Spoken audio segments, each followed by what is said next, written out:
Have you ever wanted your dog to ring a bell when they want to go outside or roll over, play dead, or any other trick?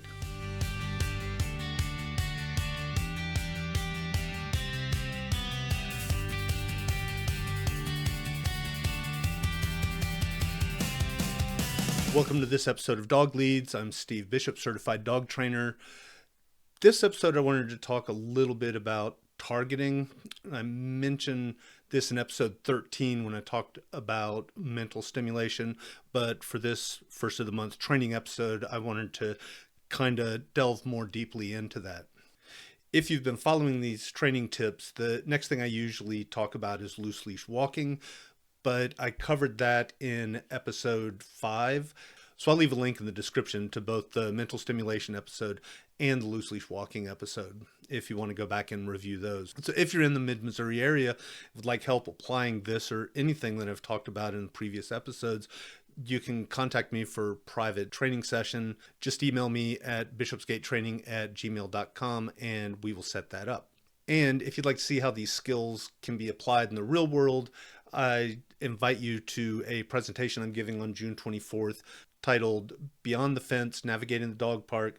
This was listed as a stroll in the dog park, but I thought the name was a little bit more catchy. This is a 1 hour presentation where we'll look past the basic rules and really explore canine social dynamics, reading play styles, and keeping park visits safe and fun for everybody. So before heading to the dog park, let's go over some of those skills. One of the things that I really like about targeting is it's only limited by your imagination what you can do with it. So if you want the dog to ring a bell when they want to go out, if you want to teach the dog how to spin, if you see a commercial where the dog goes to the refrigerator and grabs something out of it and brings it to the person, all of these things use targeting to get the dog to do those behaviors. There's a really good article on the Karen Pryor clicker training website, and I'm going to leave a link to that in the description also. So how do we teach targeting? First thing we're going to do is going to choose a target and a word. I always start with my hand, and if you've watched previous training episodes, I've talked about a B hand, and that's just taking the treat, putting it more or less in the palm of your hand, folding your thumb over it, and it's a B in American Sign Language. But it gives the dog a larger target to follow. It lets you hold the treat, but the dog can't get to it even though they can see it, they can smell it, so they don't get it until you release it. So we're going to present the target, and I like to put a word with it. In my group classes, because we're on a truncated schedule, I always put the word with the hand signal. When I'm working with my dogs individually, I always start with the visual cue first and then the verbal cue later. And again, I've talked about that before, so I won't rehash all of that. But so when I hold my hand out, I just use the word touch. And I want the dog to put their nose on my hand. As soon as they do, click, treat, and then we just repeat it. As the dog gets the hang of this, then I'm going to start to move my hand around a little bit. So I'll put it off to the side. I'll put it up kind of high, put it down low. I want the dog to learn wherever I put my hand, when I say touch, that's where I want them to put their nose. So when I had Talbot, I've mentioned before, I had, I think, 6 recalls for him. Some of them I wanted him to just come back in my general direction. Some I wanted him to come to me.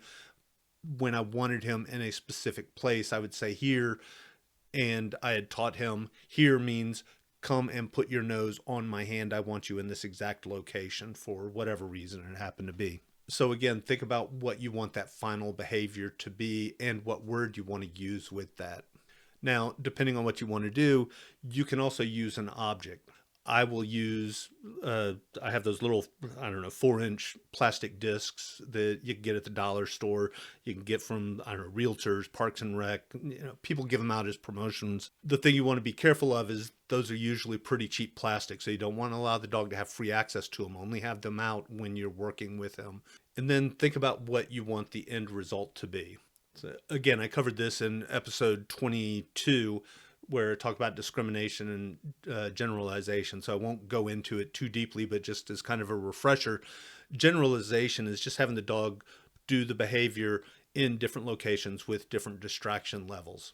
So like me, I will start in my basement where it's quiet, dog's familiar with it, it's comfortable, but we slowly move up until I can get out to the dog park or out in the front yard or wherever, but we slowly generalize that behavior or get him used to more and more distractions in this case. Discrimination is doing the same behavior regardless. So if I hold my hand out and I teach the dog this means touch, put your nose on my hand, then I bring out this disc and I say touch, the dog is just as likely to come and try and touch my hand as the disc.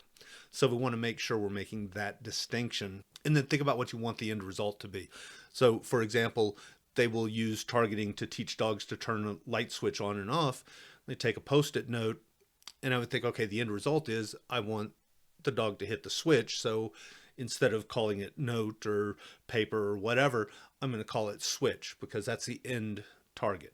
And then what they'll do is take that post-it note, have the dog targeting it consistently, and once they're doing that, then they stick it on the wall, have them target it there, and then they slowly move it up the wall until they get to the light switch. Obviously I have a light switch right there, that's why I keep pointing in that direction, but as they get up to the light switch, then they're going to take the post-it note away, wait for the dog to target and interact with the switch itself.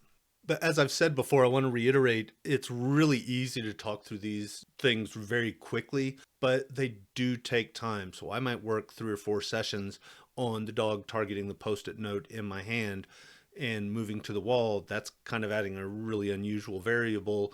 So that might take a week. So go at the dog's pace. Make sure they are getting the behavior really well before you move on to the next step. And if you move to the next step and the dog's not responding, don't be afraid to back up a little bit. Go back to the previous location, whether it's 4 inches lower or your hand is closer to the nose or whatever. Work on it a little bit more and then move to the next step again, or maybe even move just a half step. So instead of going 4 inches up, you might go 2 inches up, and then another 2, and then another, as opposed to 4 and 8 and 16 and etc. So go at the dog's pace, work at their pace so they're not getting frustrated, so you make sure they have those behaviors really, really well. As always with these training videos, I am going to link to a demonstration video too. So I'm trying to figure out what behavior I want to teach Malcolm to do. He knows targeting my hand pretty well, so I want to come up with something a little bit different. So we'll see what we can do. But you've seen his training. He always has fun, and it hopefully will be something interesting. So look for the link to that in the description also. Thank you for joining me. If you enjoyed this episode, please consider leaving a like and subscribing. I'm still on that trek to 100 subscribers. It would really mean a lot to me. And if you really enjoyed it, please share it. If you have any questions, you would like to suggest a topic, or you would like to schedule a private training session, you can leave a comment or email me at bishopsgatetraining@gmail.com, and we will see you back here next week.